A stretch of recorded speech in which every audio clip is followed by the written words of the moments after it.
So I'm out walking around the yard today, this evening, since I got off the phone with my husband, and I'm checking out my pecan trees. And it looks like this one's gonna have a few on it. I mean, there's so many other pecan trees that really we don't have access to because of the wooded area. And just kind of walking around, looking about. These are my muscadine vines that I planted this year. And it made a few. Those are starting to turn. Just a couple. Of course, we haven't had a lot of rain here recently. This particular vine, literally, I replanted it this year. I've been having it for 10 years. It never made anything. You got to have the self-fertilizing, like the cowarts, C-O-W-A-R-T''S. So I planted it opposite of my other two, and we're gonna see if that's gonna do something for next year. And so my trees are still fairly young. When we moved here 10 years ago, all of this area looked like that over there, and we had to clear it out ourselves. We did cut down some of the smaller trees and tried to figure out which trees we were going to keep. So far, pretty much all of them have been pecan bearing, and you name the kind of pecan, we have it. This tree does well. This tree did very well last year, and so did this one. Yeah, so, and ones that you think that are too small to make will be making when larger ones or not. I see some in this tree. This particular tree makes like really tiny pecans. They're almost really not worth picking, but so, and it's kind of hard to determine right now, but naturally as the leaves fall, it'll get more obvious. See, we have some bigger ones that are up in here. Can't get to. That would all need to be cleared out. There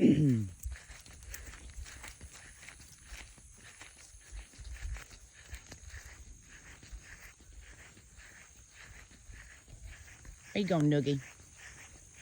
And Tutti Fruit is bringing up the rear. Where you going, Toot Toot? Some are just starting to produce, like maybe we had one or two off of it last year. So we're still in the growing stages, but we have, like I said, plenty more.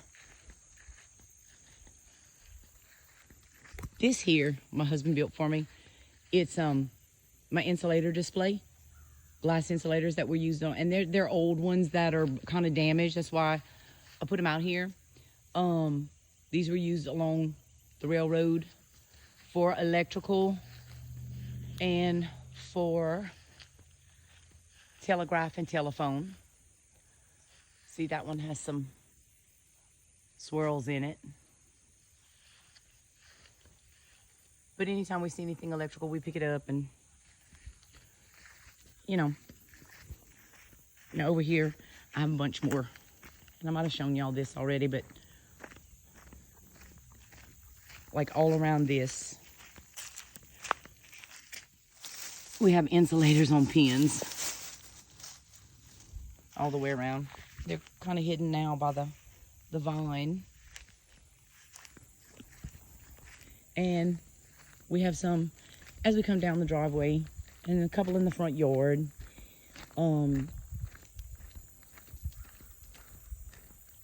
Most of these, like I said, are some that may have some damage on it. So, yeah, you can see that one has a big ding in it. It's a nice purple. Anytime you find an insulator that has color to it, aside from aqua or light aqua or clear, that's something you definitely want to grab. Those are hard to find. Well, not only are they hard to find, I mean, there are plenty for sale, but you're going to pay for them. So, but finding them in the wild is rare. And this is the road I live down, which goes to a highway.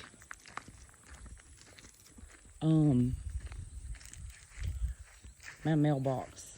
So these were used at a transmission station, and my husband bolted them together, and we cemented them in the ground. Of course, they living down a gravel road, it's kind of hard to keep them clean, but anyway, so that's like our mailbox.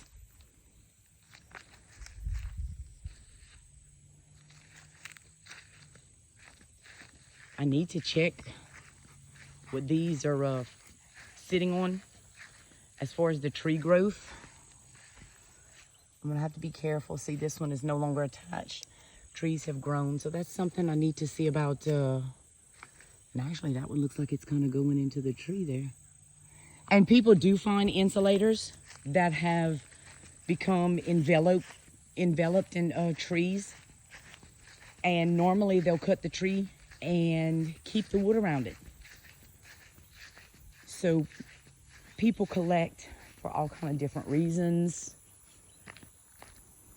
Depends if you're looking for color, a certain style, certain run, a certain brand. So just out walking tonight, eyeballing my pecan trees. It's light's starting to fade, so naturally my visual capabilities are not as good as they would be if the sun was shining bright. We have like a long driveway, so I have another display up here. I say display, I guess that's what you call it. The ones hanging in the middle are called suspension bells. And of course, they're different makers, used for different reasons in different locations. The others I just have sitting up there, but the main display is for this.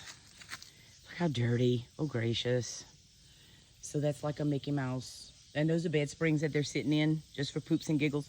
I have a bed spring that fell off somewhere. I'm supposed to have that one in it. But look at the teeth on this one. You go from round to pointy. So some are underpoured, and it'll create that effect.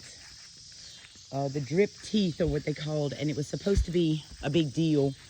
But you know what? It never really took off. It didn't prove to have the effect with water droplets that they thought it would. So, depending on what insulator you have, it depends on whether or not it has drip teeth. That affects the value, because maybe so few were made with that one particular style, or it may have been a transition or a reworked mold. So yeah, this is just, and here comes Tutti Fruit bringing up the rear. Out Toto, well mama Tutti girl, I'm on Tutti girl, out Toto, well mama little girl. She's like 14 years old, y'all. And I never had a weenie dog that lived past 13, so I'm so blessed to still have her.